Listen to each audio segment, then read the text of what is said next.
I would like to share with you a timeless lesson that Pastor June has shared to us and to the whole of HBBC. Kakabsat, may panggep iti panagbiag ti maysa nga Kristiyano. Deto nga lesson, inted na idi nga series kada kami. I think na ited naman siguro dito Hawaii, but siguro 2014, 2015 pa yon. But the message was so sensible, scriptural, straightforward, and very substantial. Iso nga, diti Bible ko mismo tinang isuratak. This was my old Bible. It's a Scofield Bible. And iso nga hangkay maamak nga mangsurat ka digita Bible yo. Kasi no tinadalos nga Biblia, narugit ti puso na. Ngayon ti narugit nga Biblia, nadalos ti puso na. Yeah. So, I found that lesson very timeless and very important. Something worth keeping. Something that, of the many messages that you could hear, this is a message that you must always review. Always review. It's a very practical instruction about the Christian life. Pastor John has been preaching for almost 45 years. He has preached thousands of lessons from the 80s, the 90s, and aging gana kakabsat nga agpipreach isuna. And I've been listening to him since I was a child. And syempre, as I grew up, ag-mature mo't DJ understanding ko, ti panagdingat ko ti sa uti apo. And the way nga i-assimilate ko di mind ko, di message nga i-preach na. And this message has, you know, habang discuss, sabi ko, this is a message that is worth keeping. So, I wrote it in my Bible. You might want to write it in your Bible also. If you have a back page of your Bible and vacante, like you have a 5 Bible, I encourage you to do it. Pwede naman sigurong kopyahin nyo muna sa notebook, i-transfer nyo, but it will give you another time to do it, which you may not do it. So, I encourage you to take your Bibles and go to the back page and write this outline down. This is worth keeping and worth remembering and worth reviewing every now and then. So, nalipat ako na. Hanggang na isurat, DJ title na, awan title na, but what kind of person a Christian should be? Something like that. So, just write the title down. What kind of person a Christian should be. See, you are what your personality is. The word is person. Whatever you think, whatever you say, whatever you do, is all because of who you are as a person. So, now that we have Christ, we are a new person because of Christ in our life. So, what kind of person a Christian should be? And measure this thing up if you are this kind of Christian. There are 5 important things you need to know of what person a Christian should be. Number 1, a Christian should be a walking person. That walk speaks of what you do, no? Your activity. Walking person. Your walk speaks of your way of life. Write it down. Walk, write an arrow, and write way of life. Okay? Way of life. Every person has a way of life that has become automatic to them. No nagriingan at the way of life nan kakabsat. So, dapat ni Christian at damot way of life na nasurutan na. That's what you call a walking person, a way of life. Letter A, The way of life of a Christian is letter A friendly walk. A Christian must be friendly. Friendly walk. So, dapat, a way of life iti Kristiyano, man nakigayem. Proverbs chapter 18 verse 24. Okay? A man that had friends must show himself friendly. And there is a friend that sticketh closer than a brother. So, kita nyo, adaga ti friend, kasla nangat nga ito pa'y gayam, at that time, nga DJ, heart, iti may sa nga gayem, ket na as asided pa'y, ngam di mismo nga kabsat nan kunana. There is a friend that sticketh closer than a brother. A brother can be an enemy. A brother can change. But there is a friend that sticketh closer than a brother. Do you know who is that friend? Jesus Christ. That is why if you have Christ in your life and you are a Christian, dapat i-manifest mo ni Christ tibiyag mo. And if you look at the life of Christ, He was a friendly person. He was a friend of sinners. Not that He conformed to their deeds, but the sinners came to Him because they found their need in Him. You know, He was able to help them in their moral aspect. Look at the Samaritan woman. She was an immoral. But she was transformed the moment nga namamuna ni Jesus Christ. So, as a Christian that walks every day, your friendship to people must transform them as well. Your friendship to them must be a way that they know Jesus Christ, the source of life, the real friend, the Savior, the Creator God, and the Lord of all. That's how a Christian should walk. Let me ask you, is your friendship to people a way for them to know Christ or just to draw people to yourself? Our friendship is not meant to just draw people to us. Our friendship is meant to draw people to the Lord. But we cannot draw people to the Lord if we don't become friendly. But we don't just become friendly. We use our friendliness to draw people to the Lord Jesus Christ. And that's what a Christian should be as a person every day. That's why you begin by being friendly. Let me ask you, are you friendly? You should be. Kasi kasano nga amo, dati apo kakabsat no hanggamot friendly. Kat sikat wait up no amo da nga rudi apo. So dapat friendly kay ti tao. Be friendly to your loved ones. Uray ka gurgura da ka. Be friendly to your workmates. Uray no daddo maket nakarigrigat da nga kagkadwa. There are people who are difficult to go along with.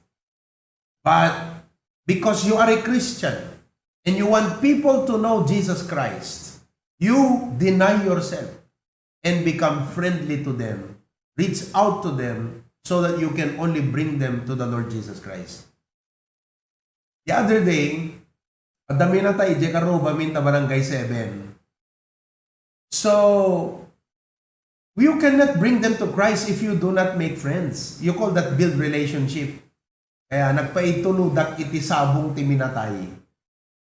Oo. Di kamot na sango dirabi, tinapan nagpasyaran. But we'd like to go and drop a short, simple abuloy. Because you need to be friend with people. So, mga kapatid, what kind of Christian you should be? A Christian, a walking Christian, and you must have a friendly walk. Do not create unnecessary enemies. Amen? If you have enemies, it should not be because of your disposition. It should be because of your position.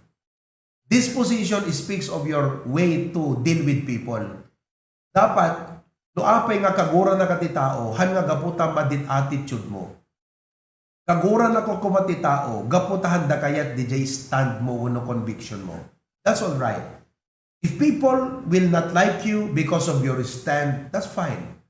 But it is another issue if people do not like you because of your bad attitude.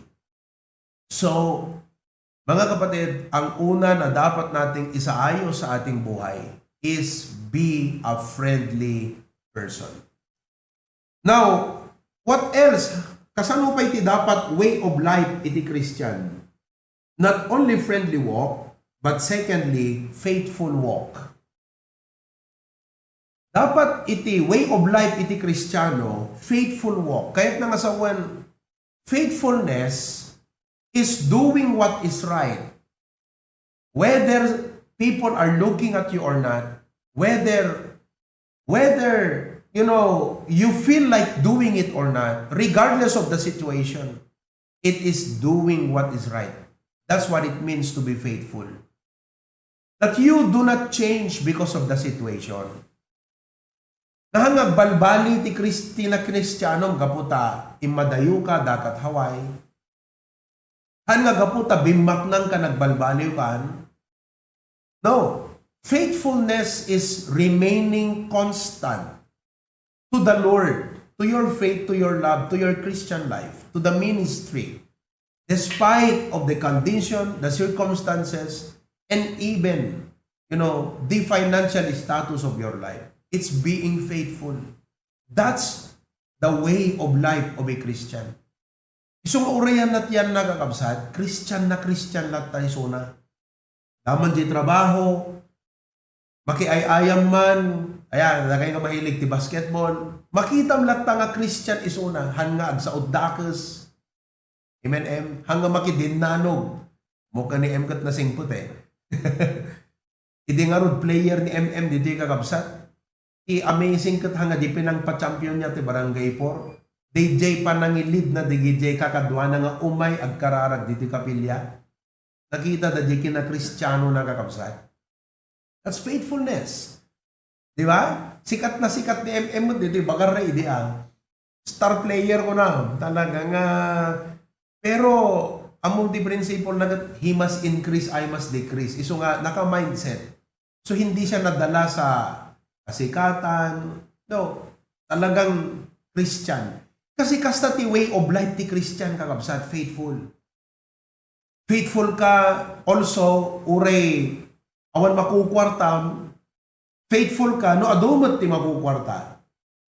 Amen? Oh, faithful ka, numayat ti trabaho. Faithful ka na ta, uray madit trabaho. That's the way of life of a Christian. Oh, faithful ka, uray, awan unay problema. Nung makita ka dagayugat, kasla adot problema yun. Nung praise God, faithful kay latamat mo ba'y magigibong. Why? Because that's the way of life of a Christian. Oh, mangtedlat ta. Uray kasla awan mabati king kwanan. Mangtedlat ta kakabsat. Uray batit ti income na. Ited na lat ta jay para ti apo. Kasi nga rod faithful. You see? And at the end, kitam jay kunana jay Bible. Well done thou good. Kunana Ano ko na nga, well done thou educated. Well done thou rich. Anong tukit kitan ti apo no, adot urnong mo. Anong tukit kitan ti apo no, nakadado ti educational attainment mo. Ikitan to ti apo, faithful ka ba nga nagbiyan? So ako na nagat, well done thou good and faithful servant. So, what kind of person a Christian should be? In his way of life, he is friendly. In his way of life, he is faithful. Number 3, fruitful walk. The way of life, iti Kristiyano kakabsat. Fruitful walk.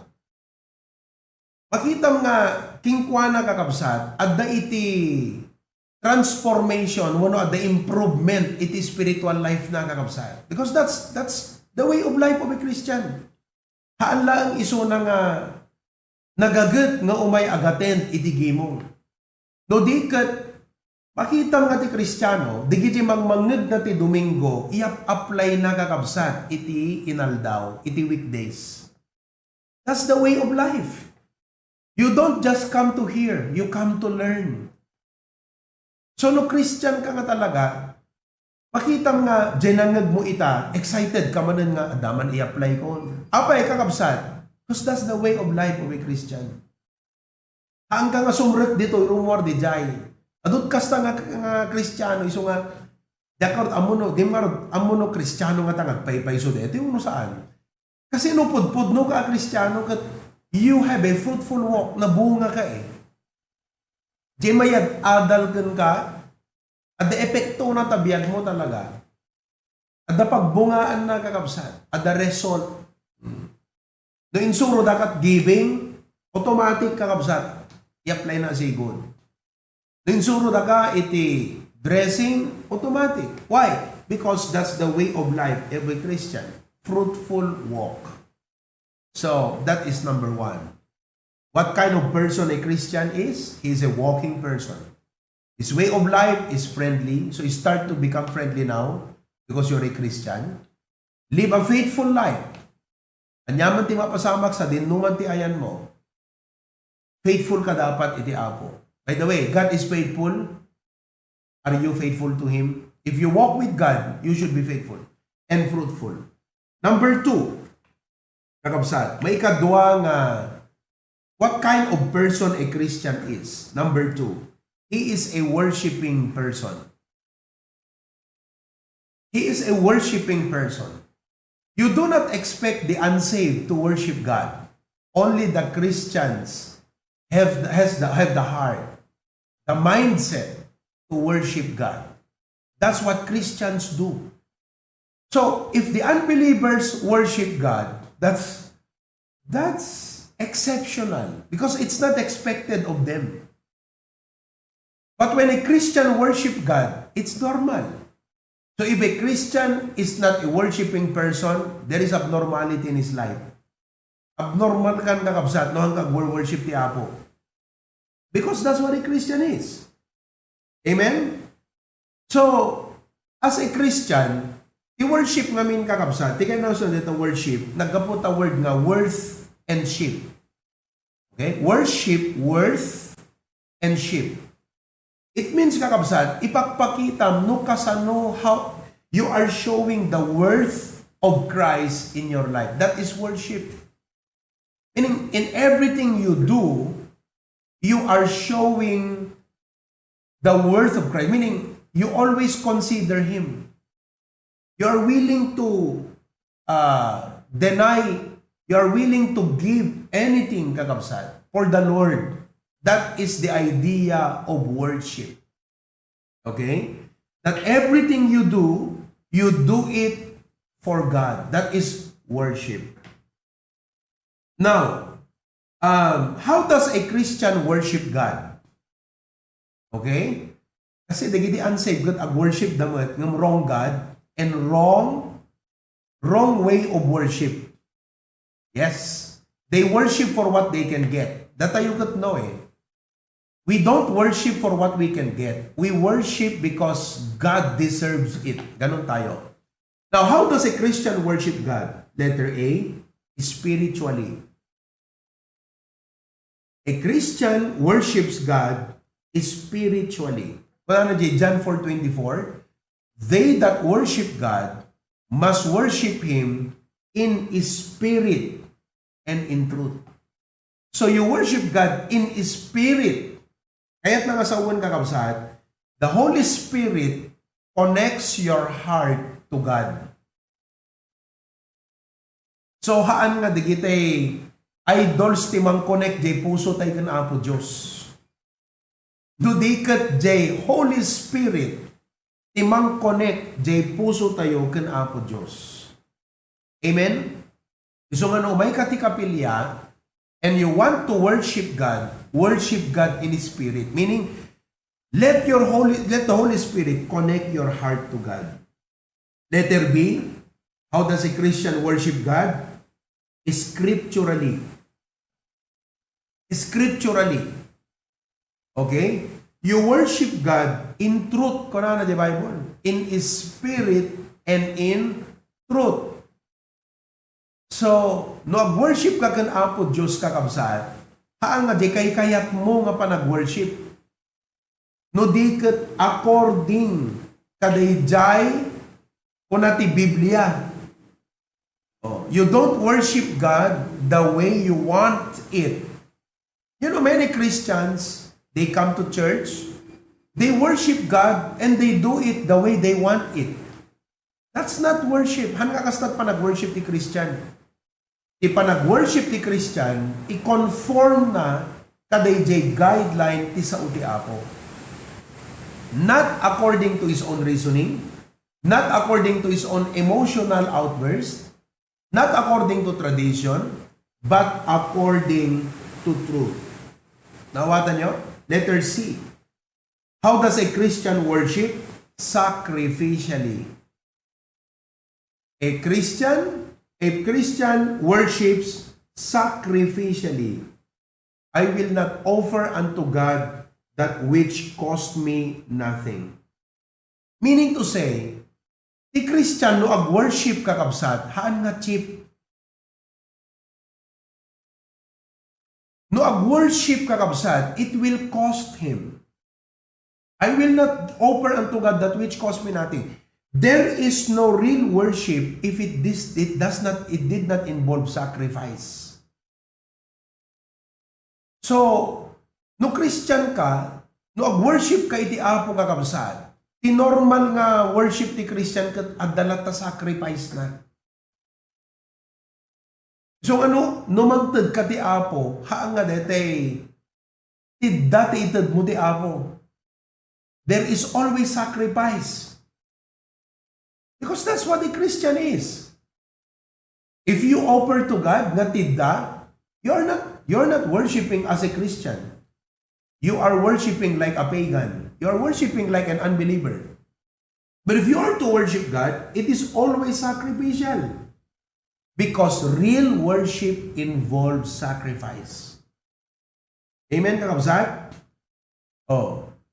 You see? And then, number 4, a Christian worships God submissively. Submissively. Oh. Kaya nasa kong deta submissive kakabsat. Natulok. Ha? Haan ka nga ada humility ta pusom. Haan nga umay ka ag-worship kat itugtugot mo jay igom because of your position at work. No, when you worship God, you worship with humility. Awan, hamo mabaling nga iba ti Apo nga abogado ak Apo mo kung kuna. Doktor ak Apo No, you come to God with humility. That's what a Christian is. That's how a Christian worships the Lord. Di nga ro worshipers the Bible, but they even bow their faces to the ground. They don't just bow to God like that. They bow their face to the ground. At nagakabsat. Nakaduti Kristiyano umay ag-worship. Kas laawan makitam kakabsat nga hammo. Di Kristiyano mismo, haan nga imay nag-worship Di ba? Oh, imay natin nagtambay yan ta church. Imay lang nag-comply ka DJ kasla duty na kakabsat na magigimong. No. A Christian worships properly to the Lord. So, deta kakabsat ti guideline ti worship ti Kristiyano. Scripturally, spiritually, sacrificially, submissively. Amen, kakabsat? Okay? Nagpintas dito nga lesson, di ba? Are you there? Okay. Number 3. Not only Christian is a walking Christian, not only he is a worshiping Christian. Number 3, he is a willing person. What kind of person is a Christian? Willing person. Voluntaryo kakabsat isuna. Ana mapilpilit.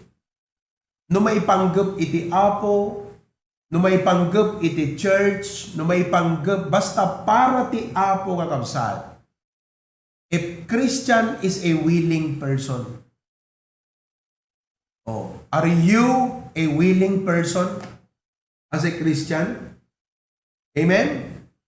You see that? Letter A. Willing in what? Willing to stand for what is right. Willing to stand. That's the word. A Christian is a willing person. Willing to what? Willing to stand. Amen? Oh. When everyone bows to the world, bows to the devil, and bows to what is popular in this world, a Christian is willing to stand for the Lord. Are you willing to stand for the Lord? Amen? Letter B. A Christian is willing to suffer. Oh. No may panggap ti panagsagaba, no may panggap ti panagserbi ti Apo kung nakidi, kat may involved ti panagsagaba, han nagreklamo ti Kristiyano kakapsan. Amen? Han mo nagreklamo ti Kristiyano. Uray masaksakit, uray maditbagbagina, uray kakapsot. No para ti Apo, hanamot agreklamo kakabsan. Kasta ti Kristiyano na pudpudlo. Amen? Oh. Kathaan lang agsagaba nga willing isuna, ngam di pa nagsagaba na kakabsat, at danamnaman na eh.